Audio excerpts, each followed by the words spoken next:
It's just the next man up mentality. I mean, it's unfortunate that one of our teammates went down, si Andre Cahilig, and I have best wishes for him. Sana, I think he'll undergo MRI, so hopefully nothing serious. But you know, we're in the semis, and next man up, ako naman, I'm always ready.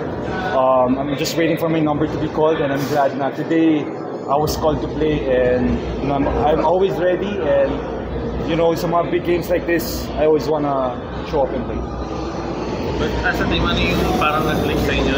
Kaya kayo nakapag-move or ay maganda ka na yung Siguro it was our team effort.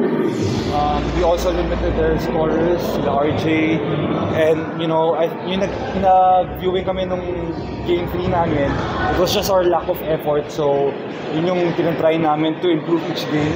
And syempre, dahil kay Junmar, as in, happy kami na yung progress sa injury niya is getting better.